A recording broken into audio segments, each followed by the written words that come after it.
Ici, ils nous racontent ce qu'ils ont rencontré, ils nous partagent leurs expériences et connaissances, et surtout, ils nous disent ce qu'ils font ou ce qu'ils ont fait. Bienvenue chez OB. Notre invité, c'est... Monsieur Etibako Idindito, Philbel Brel. Bienvenue, monsieur. Merci beaucoup, monsieur les journalistes Romain Bola. Qu'est-ce que signifie déjà Etibako? Il n'y a pas une signification que je comprends depuis mon enfance. Hein. C'est un nom qui m'a été donné par mes parents. Mais très souvent... Il n'y a pas de signification comme telle parce que je m'étais renseigné auprès d'eux. Ils me diraient que c'est un nom qui vient de mes grands-parents. Ndito ou... Ndito, c'est le nom de mon père. Okay. Et je l'ai eu lorsqu'on nous a imposé l'authenticité pendant la période Mobutu. Alors, où est-ce que vous êtes né? Je suis né au village. Je suis né à Bolobo, cité. Bolobo, c'est où? Bolobo, c'est dans la province de Maïndombe. À l'époque, le district de Plateau, chef-lieu du district de Plateau. Et c'est à 323 km de Kinshasa, sur le fleuve. Alors, depuis que vous êtes né, aujourd'hui, un grand homme, je peux dire acteur politique, acteur économique en même temps. Mais parlez-nous un tout petit peu de votre enfance avant qu'on en arrive à ce que vous réalisez aujourd'hui. Je suis né le 6 octobre d'une certaine année. Je pense qu'au mois d'octobre, le 6, je dois entamer mes 66 ans. Je suis vieux. Je fais 15 enfants. Et actuellement, je reste avec 10. Dieu en a amené 5. C'est pas beaucoup déjà avoir 15 enfants? Non, moi, s'il faut continuer, je peux en avoir même plus. Même 30, 40. J'ai des amis qui ont 30 enfants. Vous avez fait plus que les 12 tribus d'Israël. En principe, j'aime bien beaucoup d'enfants. Oui. OK. J'aime beaucoup d'enfants. Maintenant, j'ai 10 enfants. J'avais 15. Alors, quel sens accordez-vous à la vie déjà? Parce que là, nous sommes en train de parler de votre enfance, de votre jeunesse, mais la vie des gens en soi, ça représente quoi pour vous? La vie des gens, ça ne représente rien pour moi. Au fait, la vie, c'est quoi? Non, ce n'est pas la vie des gens, la vie en soi. La vie. La vie. La vie, même pour moi-même, au fait, la vie, si vous ne vivez pas dans l'ignorance, ça ne représente rien. La vie, c'est un don que Dieu donne à tout le monde pour passer un temps et puis partir. Peut-être on va vivre au-delà, je ne sais pas, mais au fait, sur la terre, c'est un don de Dieu. Dieu donne et puis il retire à un moment donné. Il faut soit donner l'histoire, créer l'histoire, faire de toi une vie qui a créé des choses et puis laisser l'histoire, ou assumer ce que les autres ont fait comme histoire. Au-delà de tout ce que Etibako Ndito a aujourd'hui dans sa vie, il croit que justement tout ça, ça ne représente rien. Un jour, on peut partir et on doit partir. Exactement, c'est là, parce que pour moi, je pense que milliardaire ou pauvre n'existe pas, c'est l'état d'esprit. Donc pour moi, la vie, c'est rien. Pour moi, ça veut dire quoi? Milliardaire ou pauvre n'existe pas. Et pourtant, dans les faits, on sait qu'il y a des pauvres, il y a des milliardaires. Là, c'est dans l'état d'esprit de gens, en fait. Tout le monde est né riche, tout le monde est né pauvre, tout dépend de ce que tu penses en toi. Moi, dans ma vie, j'ai tracé des principes et puis ça marche. C'est pas théorique, tout ce que vous dites là. Bon, c'est que les gens... Dans le fait, c'est que les gens doivent vivre. Est-ce qu'ils vont vous comprendre? Bon, la plupart des gens ne comprennent pas parce qu'ils n'arrivent pas à comprendre la vie, que la vie est faite comme ça. Il n'y a pas le grand, il n'y a pas les petits. Il suffit seulement de tracer des principes et respecter le principe, la discipline, et puis tu vas t'en sortir, d'après moi. Parce qu'en fait, il n'y a pas de hasard dans la vie. Vous nous avez parlé de nombre de vos enfants, mais vous-même, vous êtes quantième de votre famille? Je suis 6e. Je suis né d'une famille polygame. Je suis 6e du côté père et mère, même père, même mère. Mais je suis 11e du côté papa, parce que le papa était polygame, bien qu'il est parti aussi. Donc tout est issu de vos racines. On comprend pourquoi vous aussi, vous avez mis beaucoup d'enfants au monde. Oui, la vérité est que déjà à l'âge de 16 ans, j'étais polygame. J'ai vécu avec à l'âge de 16 ans? À 16 ans, j'étais polygame. Comment expliquer un mineur déjà polygame? Malheureusement, je suis un mineur. J'étais un mineur émancipé, où à l'âge de 16 ans, j'avais fait déjà beaucoup de choses. Et les gens qui me connaissent savent que ce que je dis, c'est la vérité. Un mineur émancipé, parlons-en, justement. Dans votre jeunesse, déjà à l'âge de... Bon, je peux parler même de votre enfance. Oui. À l'âge de 5 ans, vous avez déjà commencé un tout petit peu à faire de l'entrepreneuriat. Certainement. À l'âge de 5 ans, J'étais d'abord, comme on dit actuellement, un chailleur. En fait, un chailleur que je pourrais dire involontaire, en fait. Parce qu'en fait, c'était mes parents. De mes parents, ma mère était une grande commerçante à Bolobo. Et mon père aussi, sculpteur. Et puis, il vendait les ivoires. Parce qu'à Bolobo, la plupart des gens sont des artistes et sculpteurs. Moi, de même, je l'ai suivi. Et entre-temps, comme j'aimais bien manger lorsque j'étais encore très, très, très jeune, à l'âge de 5 ans, je passais chez les gens, des fois pour les aider, nettoyer les lessives, les assiettes, ou peut-être vendre des beignets à la tête. Et c'est comme ça que c'était parti l'entrepreneuriat, c'est dans le sang. C'est toujours à Bolobo. Oui, j'ai commencé à Bolobo. D'abord, je vais vous amener à Bolobo. Vous allez remarquer que j'ai créé même des marchés. Mais quand j'entends parler les gens qui vendent à la tête comme des chailleurs dire calé, calé, c'est moi qui étais sorti de moi. Si je n'étais pas le premier, je pense que je devrais être parmi les premiers. Et à Bolobo aussi, si vous allez à Bolobo, Yumbi, je suis connu parce que j'ai créé aussi des marchés. Et vous allez retrouver cela. Je vous invite d'abord prochainement, vous allez découvrir ça. Et vous continuez toujours à construire des marchés jusqu'aujourd'hui. D'ailleurs, jusqu'à aujourd'hui, je vais vous inviter aussi bientôt. Vous aurez un marché sur la route Matadi, un marché moderne, parce que j'avais trouvé des mamans qui étaient chassées tout le temps dans des rues. Et je me dis pourquoi pas les encadrer par mon ONG, la Fondation Tibako, le mettre dans un marché où je dois m'occuper d'eux. Marié, polygame, à 16 ans. Oui. Est-ce que vous avez étudié? Vous avez eu le temps d'étudier? Heureusement pour moi, tout était parti dès le bas âge. J'étais marié très tôt et je ne négligeais pas l'école. J'ai étudié l'école primaire, c'était à Bolobo. J'ai décroché mon certificat de fin d'études des cycles primaires. Dès là, j'ai quitté Bolobo pour Kinshasa. J'ai étudié à Kinshasa aussi les CO, qu'on appelait les cycles d'orientation. Et dès là, bon, comme j'étais aussi débrouillard, je voyageais de temps en temps, bien que j'étais étudiant.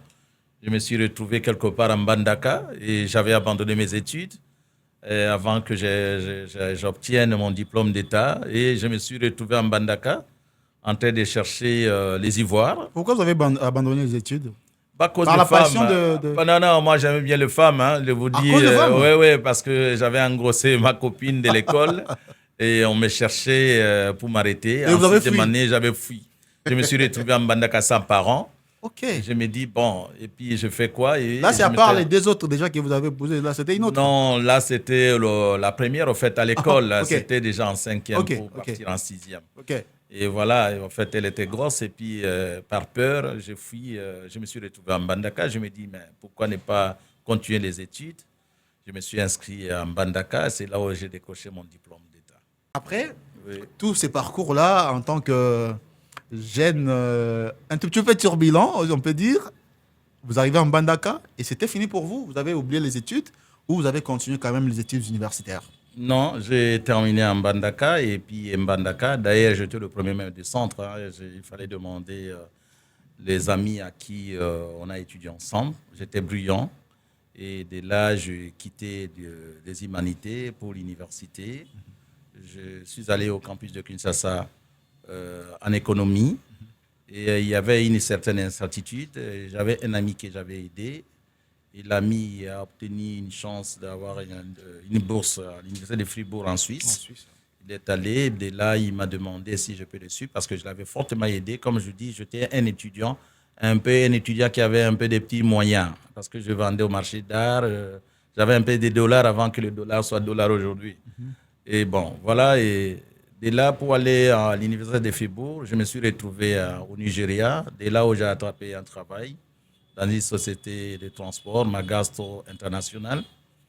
De là-bas, je commençais à vendre des motos et de là, bon, j'avais connu des incidents avec la douane. Je me dis, mais pourquoi ne pas comprendre un peu exactement la fiscalité? Et je suis allé à l'Institut supérieur des commerces.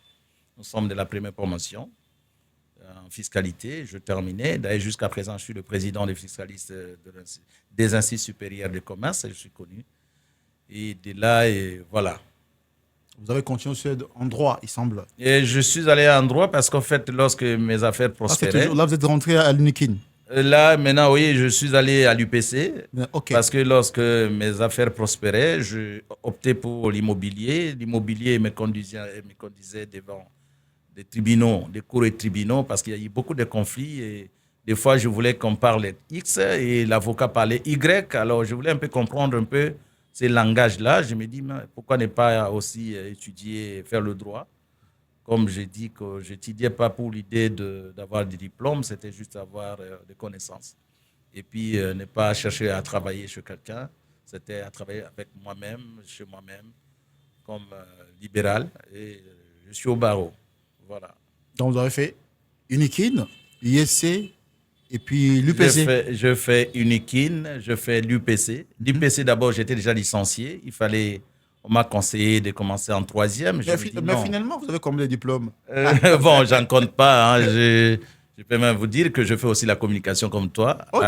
aux États-Unis, à Seattle. Je fais à Seattle, je fais la communication callback. À l'époque, lorsqu'il y avait des difficultés pour les téléphones, c'était au niveau des téléphonies. Il y avait un système qu'on appelait les callbacks. Et j'ai fait une petite formation là-bas à Seattle.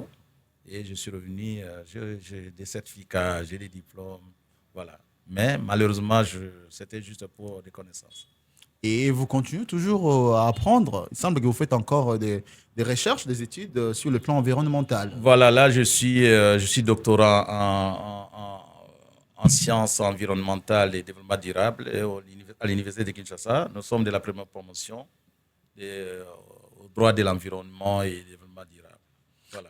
Mais pourquoi tant de diplômes, d'études, si je peux dire? Et Et pourtant, c'est aujourd'hui qu'avec tout ce que vous avez comme moyen, vous aurez peut-être vous concentrer sur vos affaires et de continuer à étudier. ouais, pour moi, comme je disais, que je ne fais pas mes études pour aller chercher du travail. Je fais les études pour créer l'emploi. J'ai dans ma vision un projet pour l'ouverture des centres de formation dans l'environnement et puis développement durable parce que surtout que mon village, là où il y a mon fief, les gens sont des pêcheurs. Il y a des agriculteurs et des pêcheurs. Ça cadre avec l'environnement et le développement durable.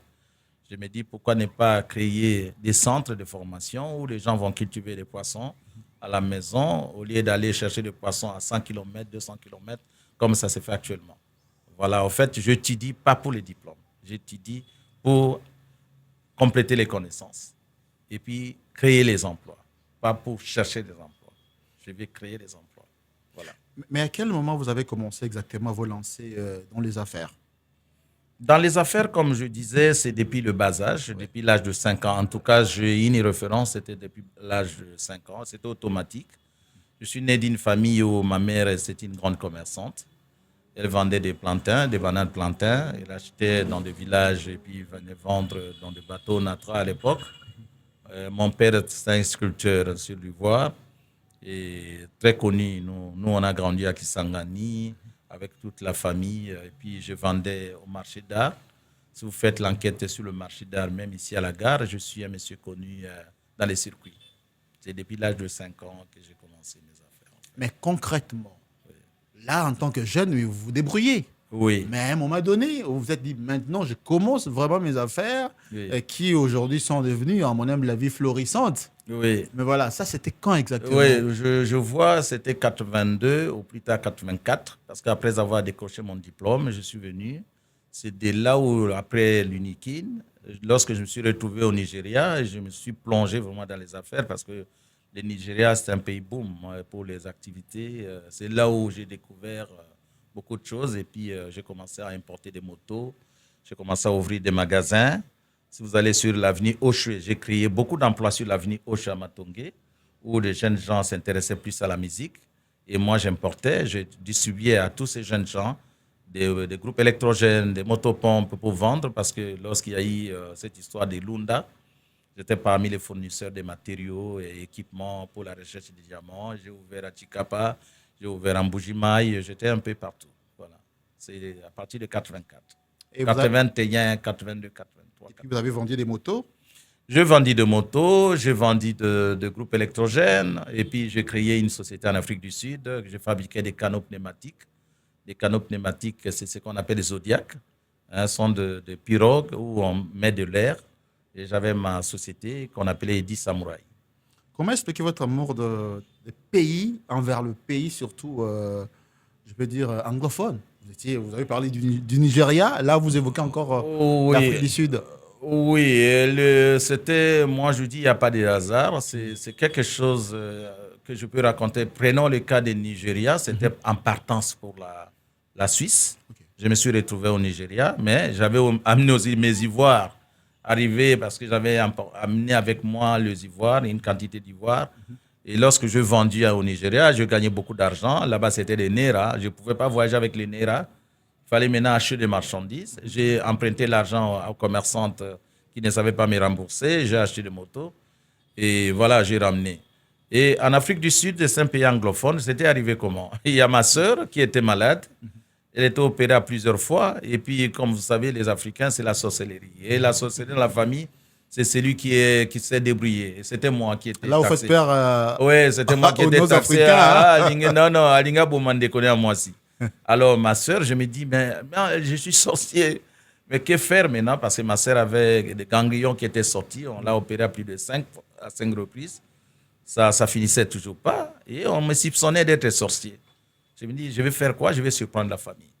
J'avais des amis et j'ai envoyé ma sœur en Afrique du Sud. C'était à l'époque avant que Mandela sorte. C'était vraiment, Mandela était encore en prison. Et la sœur a fait une opération. Ça a réussi. On lui a dit non, il n'y a pas la sorcellerie. C'était juste, c'est comme des insectes, là, comment on appelle ça, les caries qui entrent. Là, on a coupé, les caries étaient déjà passées. La carie était déjà passée. Il fallait maintenant enlever l'os là de mâchoire. On a fait aussi la côte, on a remplacé. Jusqu'à présent, elle est en France, elle est pasteur, ma sœur, et j'étais allé la visiter. Mais comme j'avais toujours cet esprit-là de l'entrepreneuriat, là, je suis arrivé. C'était juste pour visiter ma sœur malade. Mais là-bas, j'ai trouvé l'opportunité. Il y avait un jeune Anglais qui avait peur de se marier. Ça, c'est l'histoire que j'avais reçue. Ok. Et il a fui aussi l'Angleterre pour se retrouver en Afrique du Sud. J'ai commencé à faire le business avec lui. Et c'est de là où j'ai créé mon entreprise et j'ai investi aussi dans l'immobilier là-bas, en Afrique du Sud. Là, c'était vers quelle année?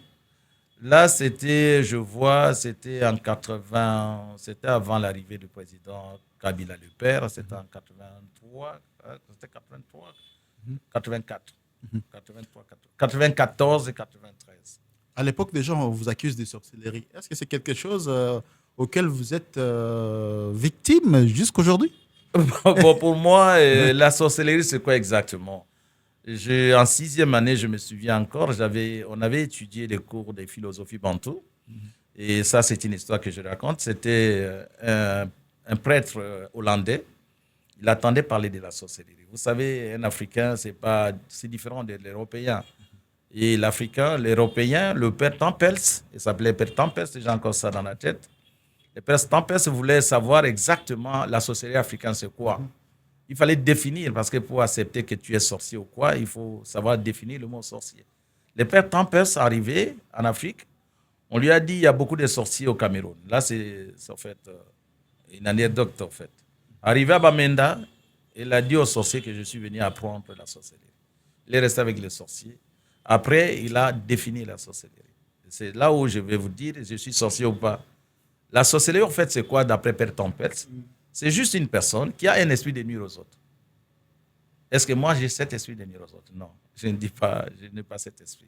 Mais pourquoi certains vous collent ça, en fait? On me colle parce qu'ils n'arrivent pas à comprendre comment je ne suis pas en faillite depuis. Il y a des amis qui travaillent avec moi, tombent en faillite et moi, je ne tombe pas. C'est quoi exactement derrière moi? Il y a des gens qui me collent que j'ai une chambre avec des tapis rouges. Paraît-il que le tapis rouge, c'est la sorcellerie. Bon, je ne sais pas. Peut-être dans mon bureau, j'ai mon bureau qui a un tapis rouge, je ne sais pas. Mais, bon, pour moi... Ça vous choque? Ça vous fait mal de fois lorsque les gens disent que... Ça me fait rire, d'ailleurs. Ça me fait rire parce que je dis, bon, ces gens qui disent sorcier, ils ne savent pas définir. Magicien, tout ça, parce qu'il a beaucoup... Bon, les mots, il faut moyens. définir, en fait. Magicien, c'est quoi là? Donc, il faut définir, il faut savoir d'abord définir. Malheureusement, les gens qui disent Azandoki, Azan magicien, mais quand vous dites c'est quoi exactement? Qu'a-t-il fait justement pour qu'il y ait Azandoki? Oui, mais définition, il faut définir d'abord le mot qu'on colle aux gens. Malheureusement, non. Moi, je Je ne veux pas dire que je ne suis pas sorcier, mais je n'ai pas cet esprit de nuire aux gens. Ah, vous ne voulez pas Cet dire clairement esprit-là, que je vous l'ai ne pas. l'êtes pas Non, je ne l'ai pas. Je n'aurai même pas ça parce que nuire aux gens, vous allez gagner quoi? pour gagner de l'argent, il semble. Ah bon, nuire aux gens pour gagner de l'argent, si c'est tel est le cas, la plupart des gens qui ont nuit aux gens sont des riches. Malheureusement, sont des pauvres. C'est l'état d'esprit. J'ai toujours dit, c'est l'état d'esprit. Nous avons appris aussi, il construit ici, il construit par là, il ne finit pas. C'est une forme de sorcellerie aussi. Bon, je pense que c'est l'abondance.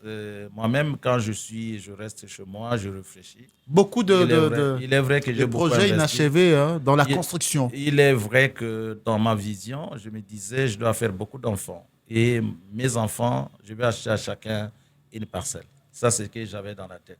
Je ne vais pas terminer, je construis la fondation, je laisse à l'enfant venir construire.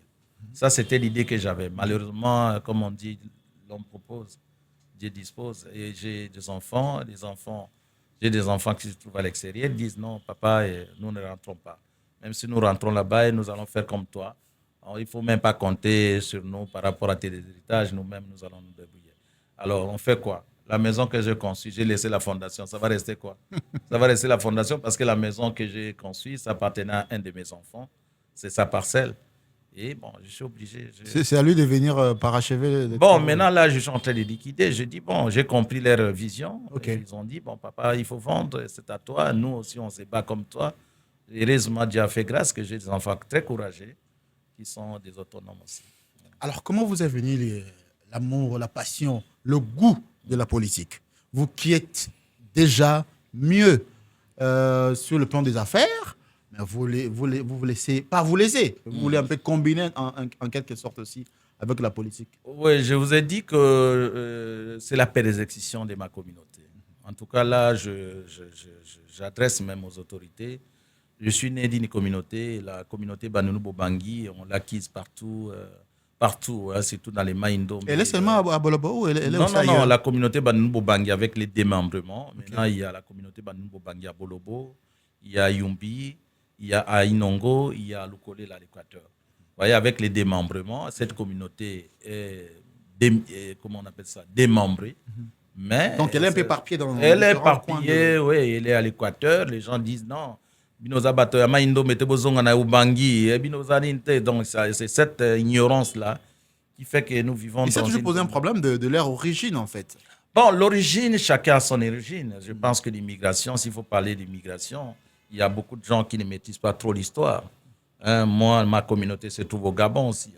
Et quand on parle de capitale de la capitale du Gabon, c'est comment on appelle? Libreville. Libreville, ça signifie quoi? C'est là où les gens ne savent pas. Libreville, on dit les Batékés sont là-bas. Libreville, c'était juste, on a libéré les esclaves. Les esclaves venaient d'où?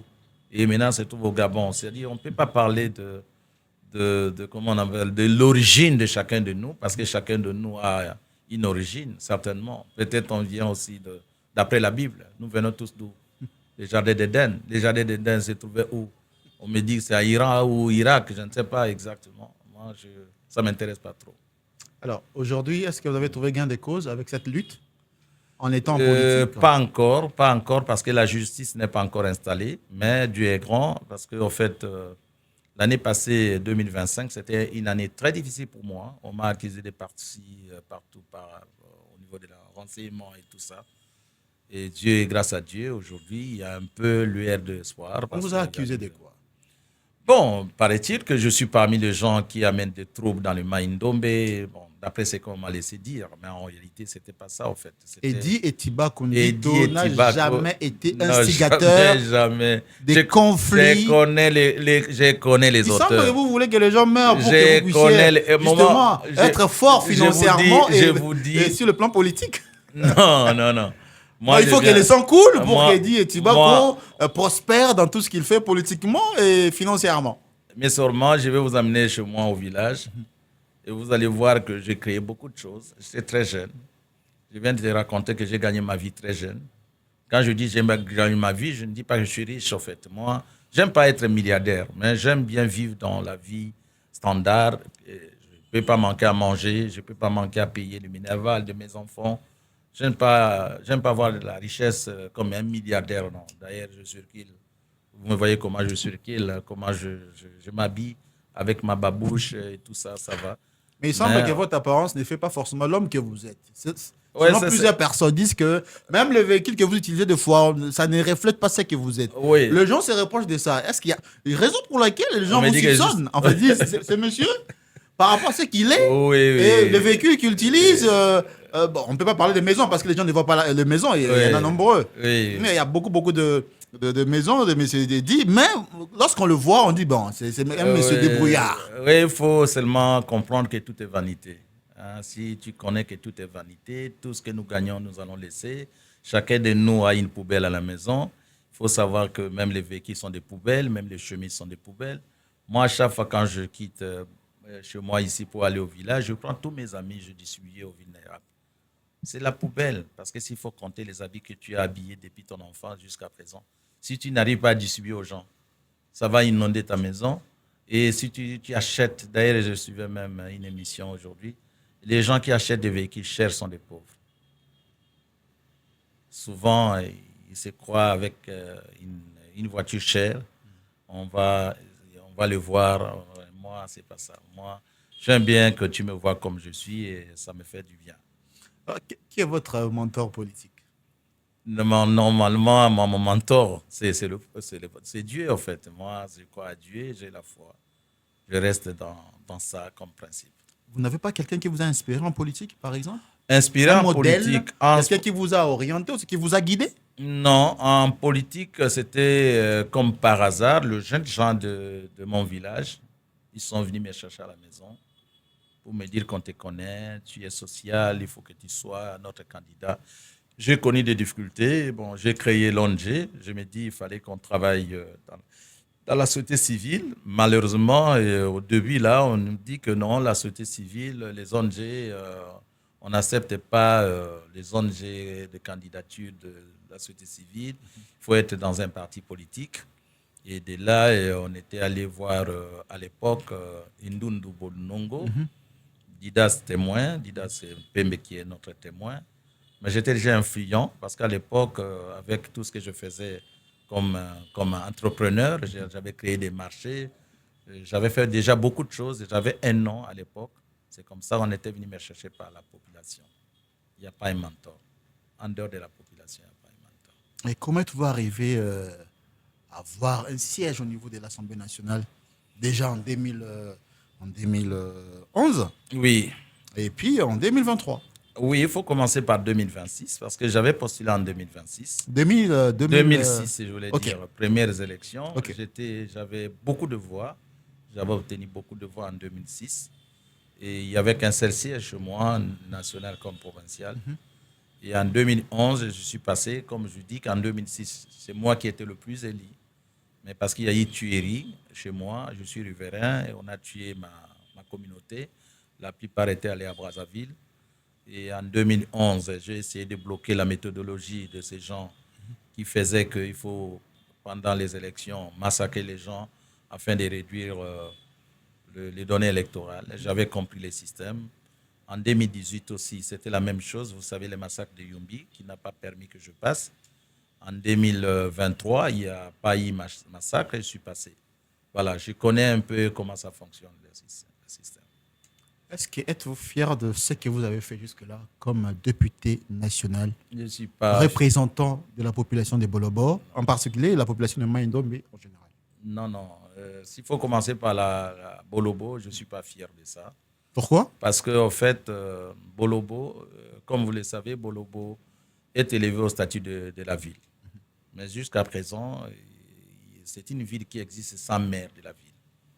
Et comment expliquer ça? Oui, bon, en fait, là, c'est au niveau national parce qu'on a créé des villes en 2013 et il y a eu un moment où on a suspendu cette histoire des statuts de ville. Et en 2018, on a repris partiellement les chefs-lieux, les anciens chefs-lieux des districts. Et Bolobo est parmi les anciens chefs-lieux des districts. On a repris ça en 2018. Malheureusement, il n'y a pas de maire. On attend. Mais je ne suis pas satisfait parce que le souci, c'est la communauté. Il faut qu'il y ait la paix. Voilà. Oui. Maintenant, dans le Maïndombe, qu'est-ce que vous avez pu réaliser? Bon, dans le Maïndombe, D'abord, moi, je voyais le grand Bandundu à l'époque. J'avais beaucoup plus investi d'abord dans la vie des Bandundu. Oui. Pour moi, je préparais dans l'idée que c'est la vie des Bandundu qui allait être le chef-lieu de la province de Maïndombe. Qui, malheureusement, là, tous mes investissements sont là-bas. Et puis, lorsqu'on a mis Inongo, je suis toujours dans l'immobilier, mais je n'ai pas pu exploiter tout ce que j'avais comme projet parce que la politique qui s'est passée au niveau de Maïndombe ne me permettait pas, les pouvoirs politiques. Et nous allons voir maintenant, peut-être l'année prochaine, nous allons voir ce que nous pouvons faire quelque chose, en fait. C'est sûr. Homme d'affaires, acteur politique et sur le plan national, avez-vous aujourd'hui les sentiments d'avoir accompli tous vos rêves d'enfance? Je vous dis non. Non. Qu'est-ce qu'il vous surtout reste à que- faire? Bon, surtout ramener la justice dans des coins pour permettre le développement. Parce qu'on ne sait pas développer sans justice. Surtout dans les Maïndombe, il n'y a pas un coin où les gens vivent dans la paix. Non, non. Je vois le Maïndombe avec le 8 territoires plus la ville de Inongo. La situation n'est pas encore bonne pour essayer d'attirer les investisseurs. Les investisseurs, vous savez, avec mon expérience, les investisseurs, surtout les investisseurs étrangers, travaillent avec des crédits. Il n'y a pas quelqu'un qui va venir avec sa richesse, même si vous appelez le MES, hein, comment ça s'appelle le MES, les riches là, sud-africains, comment ça s'appelle Le MES. Oui. El- El- Elon Musk. Elon Musk. Il ne va pas venir avec son argent. Il va chercher des crédits à la banque. Et les crédits à la banque va lui poser la question, où est-ce que vous avez amené cet argent? Il va dire dans les Maïndombe. Ils vont se renseigner dans les Maïndombe. Il suffit qu'on parle de Mobondo. Directement, les banques vont dire c'est la zone rouge. On ne va pas lui donner l'argent. Et puis déjà, dans un milieu où il n'y a pas de banque. Bon, Comment? d'abord, pas de banque, on peut en créer. Mais d'abord, le coin, là où vous allez amener notre argent. Parce qu'en fait, c'est une somme qu'on t'a empruntée pour que tu rembourses. On va d'abord regarder la sécurité. C'est d'abord la sécurisation de l'investissement. Donc, les Maïndombe n'est pas encore ces coins-là. Mais ce que nous pouvons faire sur le Maïndombe, les Maïndombe, c'est une province qui a beaucoup d'argent. On doit d'abord commencer par les ressources internes. En fait, nous qui sommes des Maïndombe, nous devons avoir cet amour-là de notre province pour que nous-mêmes, nous commencions à investir afin que partant de nous, que les autres investisseurs viennent. Parce que les investisseurs peuvent venir par partenariat avec les investisseurs locaux. Si les investisseurs locaux n'arrivent pas eux-mêmes à aimer leur propre province, ça serait difficile pour attirer les investissements étrangers. C'est un peu ça. Alors, Eddie Etibak aujourd'hui est une référence de la réussite pour beaucoup de jeunes. Avez-vous ces sentiments-là? Oui et non. Oui et non, parce qu'en fait, je me bats. Je suis dans le secteur privé. J'ai beaucoup aidé. J'ai évolué avec des banques. J'ai essayé de signer des partenariats avec des banques. J'ai fait engager beaucoup de jeunes dans des banques, pas moyennant quelque chose. En fait, c'était l'idée d'aider un groupe de gens pour que ce groupe de gens aide les autres. Malheureusement, il y a cet égoïsme-là. Là où on aide quelqu'un, il part par ignorance. Il ne sait pas faire comment on appelle ça, le retour pour aider les autres, en fait. C'est ça ma petite déception. Je travaille avec certaines banques et puis je fais engager autant de personnes gratuitement dans l'idée de contribuer, que vous qui êtes engagés, vous contribuez pour que les autres vous suivent. Malheureusement, on n'arrive pas à trouver des gens comme ça. Ce n'est pas l'ignorance, en fait. Moi, je n'appelle pas ça l'ingratitude. Souvent, les gens sont ignorants, ils ne savent pas comment le monde tourne, en fait. C'est un peu ça. Vous nous avez dit tout à l'heure que vous avez mis au monde 15 enfants, pardon. Vous avez 15 enfants dans votre vie. Alors, aujourd'hui, quelle est votre situation sur le plan de mariage et tout, matrimonial? On peut dire vous êtes célibataire, divorcé, marié? Je ne peux pas le dire parce que si je dis que je ne suis pas marié, mais j'ai connu quand même des mariages. Okay. Je vous dis que aujourd'hui, j'ai 10 enfants, j'en avais 15. J'ai perdu 5 enfants. Et j'ai rencontré une histoire très bizarre au Canada où j'avais perdu le même jour 3 enfants. On a mis le feu dans mon immeuble. J'ai perdu le même jour mon épouse et mes 3 enfants, plus une visiteuse. Je pense que mon nom est très connu à Vancouver. Et c'est vraiment malheureux. J'ai perdu encore 2 enfants ici à Kinshasa. 3 enfants, je les ai perdus au Canada. 2 enfants, je les ai perdus ici à Kinshasa. Je ne veux pas raconter cette histoire parce que c'est une histoire qui me fait pleurer chaque jour. Oui, mais parlons un tout petit peu. C'est quand même une histoire très, très, très choquante parce qu'on en a parlé dans les médias et tout. C'était en mai 2006. Oui, le 15 mai 2006. Qu'est-ce qui s'est réellement passé? Bon, la vérité, c'était seulement que un de mes enfants, avec son ami, s'était chamaillé. Et puis, on a arrêté le monsieur. Il est canadien, blanc. On a arrêté le monsieur parce que mon fils avait dénoncé. On a arrêté le monsieur et le jeune a dit, bon, en sortant, je vais vous tuer. C'était comme par hasard et on était au courant de cet événement, qu'il y a quelque chose qui se prépare. Malheureusement, on s'était comporté comme des Africains. Au lieu d'aller signaler à la police, mon épouse avait préféré plutôt aller voir la famille pour alerter que voilà ce que votre fils est en train de dire. Il est en train de promettre à notre famille. Et du coup, à 4 heures du matin, le monsieur est venu avec le carburant. Il a aspergé dans la maison. Il a torché et une maison. Si vous tapez mon nom sur Google, www, vous allez dans les Google et Tibako Family, vous allez voir le fait et tout ça. Et c'était une histoire très recombalesque, c'était une histoire très émouvante, c'était une histoire très triste au niveau de Vancouver. Et Le comment vous 15 avez mai. échappé? Vous avez échappé à cet Moi, incendie? j'étais à Kinshasa et j'étais allé quand même récupérer le corps. Et il y a comment on dit, un mausolée que je fais au niveau de Kinkole. Si vous allez, peut-être vous allez voir les mausolées que je fais pour la famille. C'est triste, mais les gens me voient tourner, je rigoler, mais je vous dis que chaque jour avant de sortir, je vais aux toilettes, je pleure et puis je prends le courage et je sors. Et c'est comme ça pour ne pas être bloqué en fait. Mais c'est une histoire très compliquée. Et j'ai perdu aussi mon fils de 28 ans. Il a passé toute sa vie en Europe. Il était venu à Kinshasa. Et à un moment donné, il ne voulait pas rentrer. Et sa maman qui est à Londres, elle a insisté que l'enfant rentre. Mais un médecin lui a piqué des somnifères. Arrivé à l'aéroport, il est tombé. Et puis il est rentré. Le médecin a déclaré qu'il est décédé. Et on l'a amené à l'hôpital alors qu'il n'était pas décédé. On l'a retrouvé le matin décédé dans la mort. Donc, il y a sont des histoires très bizarres dans ma vie. Je pleure chaque jour. Mais je pense que c'était la volonté de Dieu. Bon, c'était pour me donner aussi le courage de continuer ma vie. Mais justement, Voilà. comment on peut garder les morales haut après avoir rencontré tous ces genres de preuves? Bon, il faut essayer de s'adapter pour ne pas dire accepter. Moi, je n'accepte jamais que nous nous sommes séparés avec eux.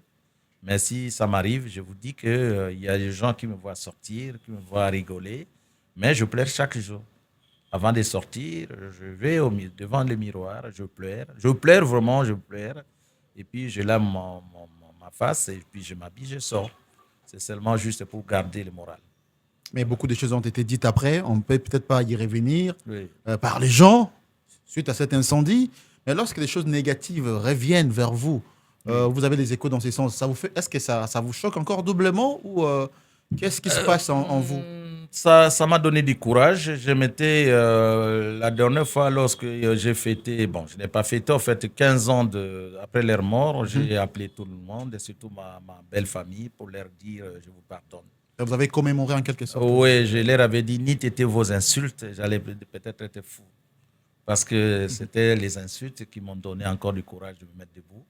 Parce qu'on te dit, bon, dans Okufa, au Bomaki, moi, Nabiso, un mois. C'est ces insultes-là qui m'ont donné un peu du courage parce que je suis vivant. Après 15 jours, je suis vivant. Je me dis, bon, si on ne m'avait pas insulté, peut-être j'allais mettre ça en tête. Ça allait m'amener à la folie. Et bon, voilà, quoi. Il y a quelquefois des insultes, quelque chose de malheureux. Bon, il y a des fois aussi des insultes qui vous donnent le moral. Donc, je n'avais pas cédé aux insultes. Je me dis, bon, vaut mieux qu'on t'appelle sorcier, qu'on t'attrape pas. C'était l'essentiel. Je continue ma vie jusqu'à ce que Dieu va Alors, m'appeler. pour mettre la boucle un peu à ces dossiers, est-ce que la justice s'est prononcée là-dessus? Est-ce que vous avez trouvé gain de cause au niveau du Oui, Canada? du Canada, il suffit de taper sur Google, vous allez retrouver qu'on avait, parce qu'en fait, moi, j'ai coopéré avec la police, je suis arrivé, j'ai donné les noms du garçon. Les garçons, si c'est fille, un garçon mineur, vous allez voir. Et puis, lorsqu'il avait atteint 18 ans, on est allé le chercher. Le monsieur, aujourd'hui, il est en prison en perpétuité à Vancouver, au Canada. Et puis, Columbia. Et il est, disons, condamné. Parce que là-bas, il n'y a pas de condamné à mort, c'est condamné à perpétuité. Donc, jusqu'à se condamner à vie, il peut être libéré dans 30 ans. En dehors de ça, bon, des récompenses, non. J'avais, parmi mes enfants que j'avais amenés au Canada, il y avait une fille que j'avais adoptée. Malheureusement, la fille était le plus âgée que tous mes enfants que j'avais amenés. L'erreur, bon, c'était pas l'erreur, c'était l'humanisme. Comme elle était le plus âgée, c'est une fille. C'est elle qui était présentée comme étant la fille aînée. Bon, c'est elle qui a bénéficié de tout. Bon. Voilà. Ouais. Mais vous êtes en contact quand même. Oui, je ne suis pas rancunier. Je suis en contact avec. C'est Dieu qui a fait que ça soit comme ça. Alors, on arrive quasiment vers la fin de notre entretien, mais parlons quand même de vos souvenirs en politique. Okay. Nous avons évoqué plusieurs aspects. Qu'est-ce qu'on retient des positifs ou des négatifs dans votre carrière politique? Oui, comme je dis, ma carrière politique, ma vision, c'est d'abord la communauté.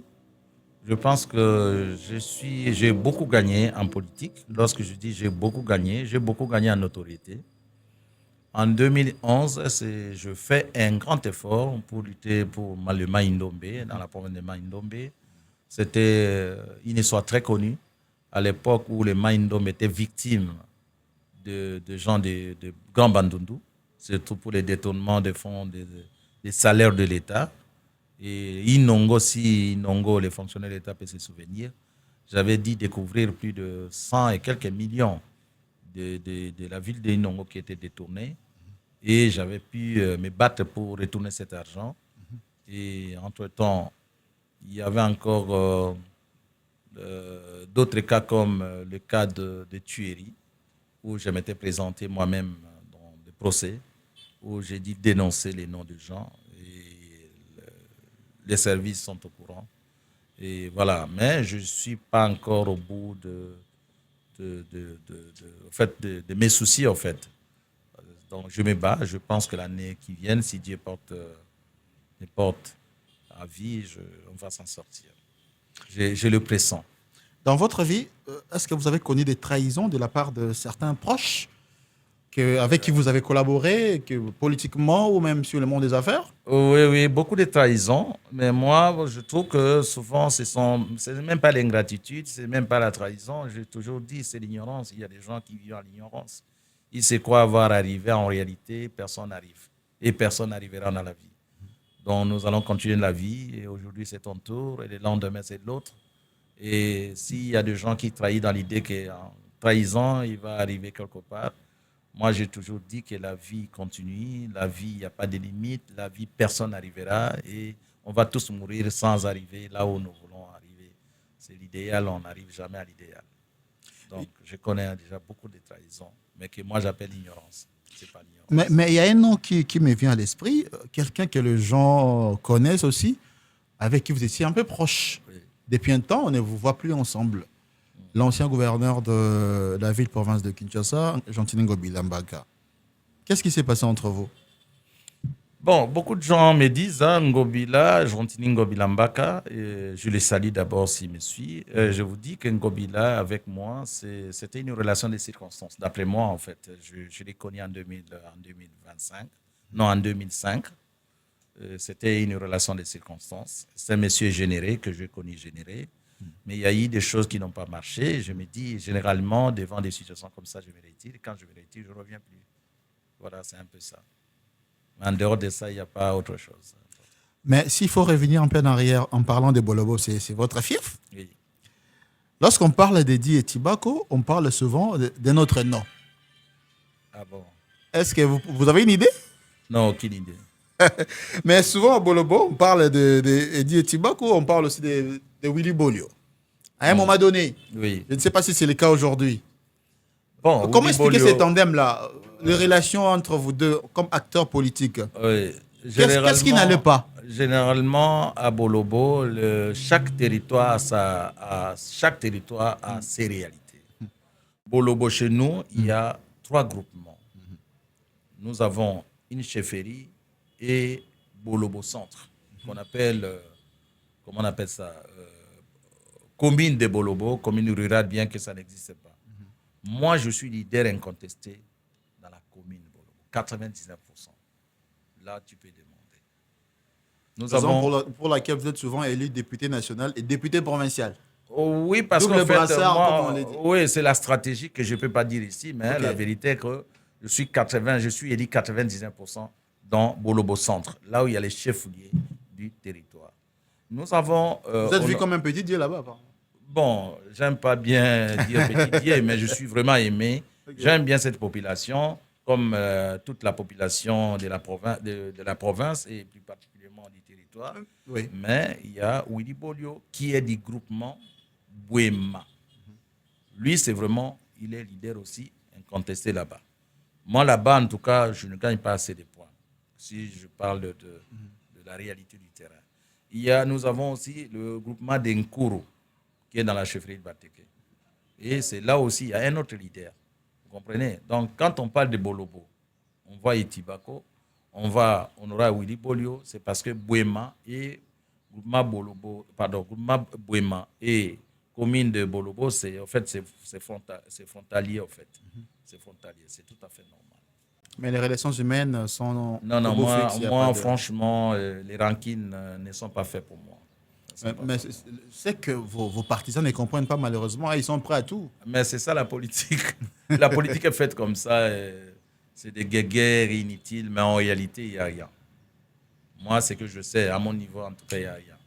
Est-ce qu'Edi Etibako est prêt à passer la main à la nouvelle génération, politiquement parlant, au niveau des Bolobo?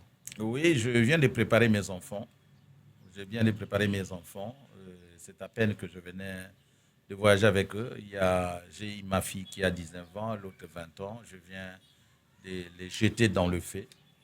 Et Vos enfants biologiques? Mes enfants biologiques. Ah, quand je parle de la nouvelle génération, vous ne pensez pas à d'autres personnes, Non, sinon vos propres enfants? en fait, s'il faut dire, il y a mon premier suppléant qui est député provincial, Oui. Kester. Oui. Et c'est aussi une nouvelle génération. Il est là, mais je pense que je suis aussi de préparer ma relève. Lorsque je dis ma relève dans ma famille biologique, parce qu'il y a moindre problème. Il y a moins de problèmes de travailler comme ça, mais j'ai avec moi mon suppléant qui travaille déjà et puis il travaille bien. Je pense que c'est à lui de jouer. On a parlé tout à l'heure de la vie, l'essence de la vie selon vous. Vous avez effleuré un tout petit peu aussi la mort. C'est-à-dire on peut partir un jour au-delà de tout ce qu'on a comme bien. Mais j'aimerais qu'on chute là. La mort, elle représente quoi pour vous? Bon, moi, lorsque je pense de la mort, pour moi, ce n'est même pas la fin. C'est peut-être la fin de la vie sur la terre. Mais je pense qu'il y a une autre vie qui continue. D'après moi, la mort, c'est quelque chose que Dieu a fait pour corriger les gens qui font du mal aussi, pour leur dire que, après tout, il y a une fin sur la terre. Il faut faire du bien. Pour les gens qui comprennent la mort comme moi, ils éviteraient de faire du mal. Après votre départ, que souhaiterez-vous que les gens fassent de vos biens ou de votre héritage? Bon, généralement, comme je dis dans ma vie, je travaille plus pour la communauté. Et je vais te dire que tu peux aller partout où se trouvent mes biens. Les gens restent gratuitement. C'est étonnant. Et je me dis, mais qu'est-ce qui se passe? Il y a comme s'il y a une transmission. Même à l'extérieur du pays, les gens restent gratuitement dans mes biens.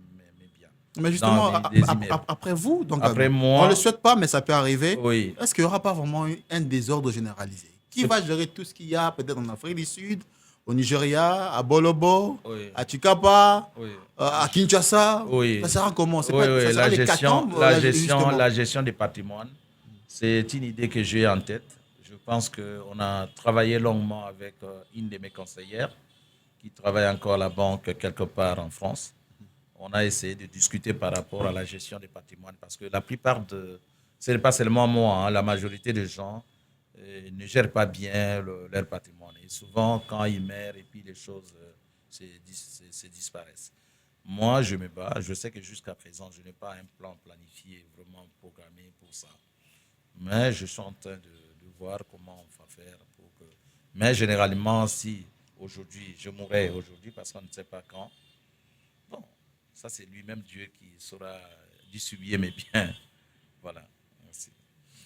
On peut chuter avec votre fondation. Est-ce que la fondation que vous avez mise en place depuis plusieurs années aujourd'hui, c'est pour vous une façon de partager un peu le bonheur que Dieu vous a donné à la communauté, comme vous l'avez dit d'ailleurs, vous revenez beaucoup plus sur cette expression, la communauté, vous servez la communauté, oui. Votre fondation sert-elle réellement la communauté maindombienne ou congolaise, ou c'est pour appauvrir aussi, parce qu'on sent que des fois, au niveau de la fondation, vous avez aussi les services bancaires et tout, des fois les gens se plaignent. Oui. La vérité, tu peux te renseigner. La fondation Tibako, qui se trouvait même au Canada, à Vancouver, et a fait de moi une grande personne. A fait de moi une grande personne, surtout lorsqu'on parle de salaire de fonctionnaires de l'État.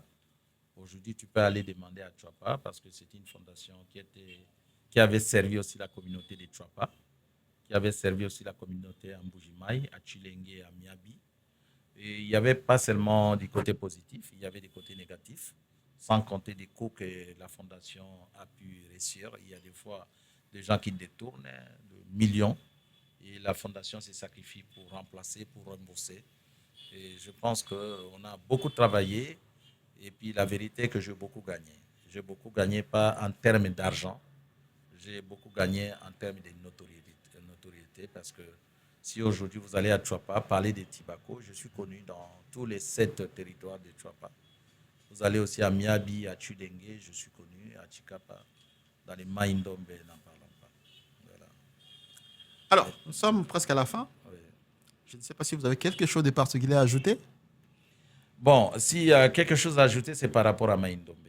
Maïndombe, c'est une province très très riche, mais que les gens ne s'étonnent pas qu'un député tel que moi, et qu'un jour ils attendent que les députés aient fait le recul pour rentrer dans la province afin de travailler pour la province.